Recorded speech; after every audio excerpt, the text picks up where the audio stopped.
Welcome to my new series on the Laplace transform. In this video and the videos going forward, we're going to study some of the reasons why the Laplace transform is an incredible, powerful piece of mathematics. In this first video, we're going to define the Laplace transform, and we're going to see a couple different examples where we're going to compute the Laplace transform. But why might we be interested in something called a Laplace transform in the first point? One reason why I really like the Laplace transform is it's useful for solving differential equations like this one. Here I have an ordinary differential equation together with two different initial conditions. In general, differential equations can be very challenging, although this specific one can be solved as it's a constant coefficient, homogeneous one, relatively straightforward. However, the point of a Laplace transform is to convert differential equations like this, ones that have derivatives in them, into somehow an algebraic equation. This is some new equation. It's got a new y in terms of a new variable s, but there's no derivatives involved. It's just a purely algebraic equation. And indeed, in this particular case, it's very simple to solve for y. I can just divide through. And so one of the powers of the Laplace transform is going to be able to convert differential equations into algebraic equations that we're able to solve. And then we're going to learn how we can convert backwards and take the solution to the algebraic equation and figure out a solution to the original differential equation. So that's our plan for the future, but right now in this first video, we're simply going to define the Laplace transform, and we're going to compute what the Laplace transform is in three different examples. The notation for the Laplace transform is I drew a sort of squiggly L, and what this squiggly L does is it has an input, which is some function of t. And then you're going to take that f of t, and via the Laplace transform, you're going to transform it into some other function, now a capital F. And this other function depends on some other variable, now s. So Laplace transform is kind of like a function, which would take a point to a point, but a Laplace transform takes a function to a different type of function. Here's how it's defined. The Laplace transform, this capital F of s, is defined to be the improper integral from 0 up to infinity of e to the minus st, notice that's where the s comes in, of f of t dt. Because we're doing an integral with respect to t, the t is going to go away, so that what you get for your f of s is it only depends on the value of the s, this thing that comes in by this negative exponential. Because this is an improper integral, we're going to have questions like when does this converge and when does it not converge? Nevertheless, this is the definition, so let's see some examples. The first one I want to begin with is just going to be the Laplace transform of an exponential function. So I'm going to have e to the at, where a is just some constant. All right, so what's its Laplace transform? We can just simply write it down. So this is the improper integral from 0 up to infinity, e to the minus st. I just copy that. And then for the f of t, I plug it in. I plug in the e to the at. This is two different exponentials, so I can combine the exponentials, the powers of them, and make it just a minus s times t. This is a straightforward enough integrand, so when you integrate that, you're going to get e to the a minus s times t, and then you have to divide out by a minus s, and we're evaluating this between 0 and infinity. By the way, because we're doing improper integrals, the technical way to define these is to replace the infinity sign with, say, a b, and then take the limit as b goes to infinity. Nevertheless, we have this shorthand of just sort of evaluating at 0 and infinity. Okay, so putting this together and getting rid of the mess, this is my claim. How do I evaluate that? Well, it depends on the a and the s. The question of whether this is going to converge when you take this limit as some value goes to infinity, is that going to be a finite number or not? Well, it depends on the a and the s. So, for example, if s is greater than a, we're going to get one case, and if f is less than or equal to a, you'll get another. When s is greater than a, in the exponent, you have e to, well, a negative number times t as t goes to infinity. Sorry, it's just really windy and howling outside, but you know what? We're in the middle of COVID-19. I gotta record the video now, nevertheless, so if you can hear some random wind noises, just ignore that. Anyways.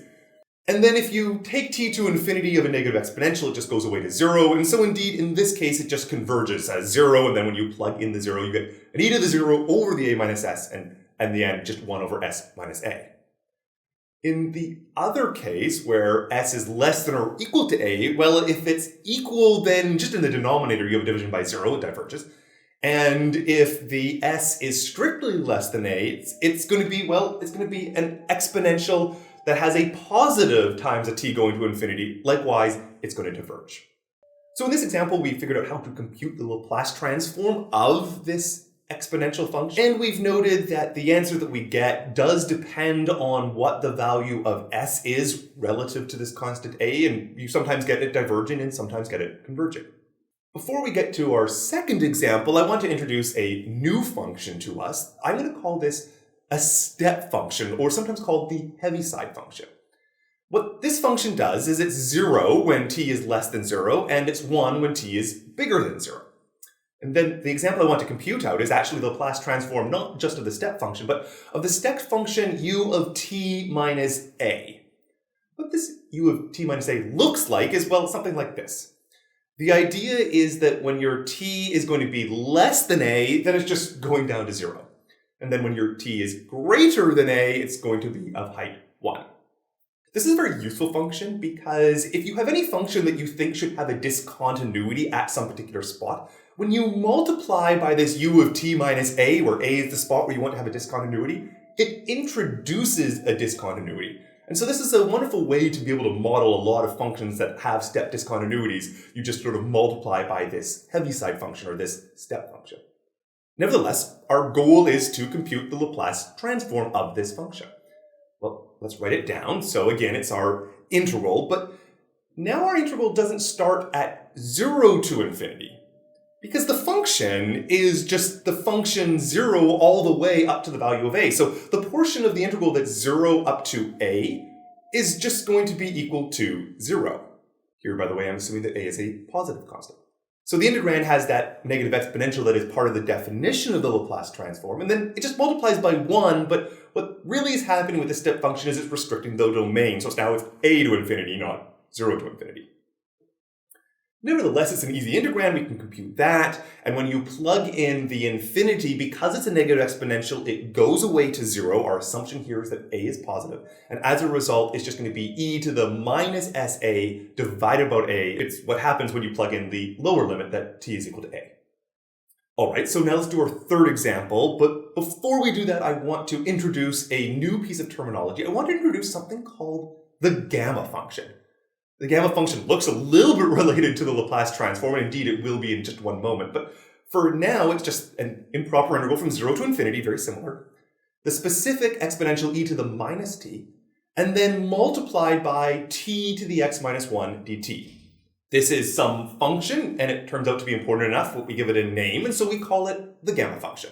Okay, the gamma function has actually many very pleasing properties. The first sort of simple one is just that the gamma function of 1 turns out just to be 1. If you plug in x equal to 1, then you get t just to the 0, which just becomes a negative exponential. You can integrate that and get 1. But perhaps more interestingly is I want to see what happens to the gamma function when I evaluate it at an integer n plus 1. So if I do that and I plug this in, well, t to the n plus 1 minus 1 just becomes a t to the n. So now this is some sort of expression here. If you thought about how you might have to integrate this, well, you could do integration by parts n different times to reduce that t to the n down to a 1. But I'm actually only going to do it once and try to get some sort of recursive behavior that I can use. So that's what I'm going to do. I'm going to set u equal t to the n. I'm going to set dv equal to e to the minus t dt, and I'm going to do an integration by parts. What this gives me is the following long expression. So I get a u times a v, evaluated at the endpoint 0 to the infinity, and then I subtract off a v du, and that gives me this expression. Now for the first part that's evaluated at infinity and 0, well, e to the negative infinity is going to dominate the polynomial, and it's going to give a 0. And when you plug in 0, you get, well, just 0 to the n. You're likewise going to get 0. So the first portion of this is just all 0. What about the second portion? Well, the second portion kind of looks like another gamma function. There is an n mixed in there, so we have to take that n and bring it out. But other than that, it's just n times the gamma function of n. So what I've done here is I've related the gamma function of n plus 1 to the gamma function of n, and it brought out this coefficient n. I could do the exact same argument again, and I could say, well, look, I'm going to take the gamma n and relate it to gamma of n minus 1, and that will bring out an n minus 1. And then I can just keep going in this way time and time again, going all the way down gamma n minus 1, gamma n minus 2, and so forth, all the way down to 1. we've seen that gamma 1 was 1. And so really what we just have is just n factorial. N times n minus 1 times n minus 2, and so forth. So it's quite pleasing that for n factorial, which has never been a function that we've thought of as sort of this thing you could go say and take derivatives of or integrate, now can be expressed as this particular improper integral. One of the nice things that we have is a bit of a generalization of the factorial. For example, you could ask what gamma of, say, 1/2 is. You don't have an answer for what 1/2 factorial should be defined as, but now you can express it in terms of this particular integral and compute out that integral, and it turns out to have some very nice properties. All right, so with the gamma function defined, now let me turn to this problem of computing the Laplace transform of just a polynomial t to the n. It turns out that we're going to be using the gamma function in our computation. Indeed, if we write out what our expression is going to be, well, f of s, the Laplace transform, is just the improper integral e to the minus st times t to the n dt. I'm going to try to clean this up a little bit to make it look more like the gamma function by doing the substitution u equal to s times t. If I do that, well, the exponential is just going to become e to the minus u, but then further, I can say that the t to the n is going to become a u to the n, but it divides out by an s to the n that goes on the bottom. And then likewise, when the dt turns into a du, you also have to divide by one more copy of s. So what you get is 1 over s to the n plus 1 stuck out the front, and then some integral entirely in terms of u. Now we can recognize this integral as just being the gamma function, so I have that same coefficient at the front, but now I just have the gamma function evaluated at n plus 1, and we had computed that out. That was just n factorial. So our final answer for the Laplace transform of t to the n is n factorial over s to the n plus 1. So that is that for... So those are my 3 examples of computing out the Laplace transform, and in the next video, we're going to see 3 different properties that the Laplace transform has.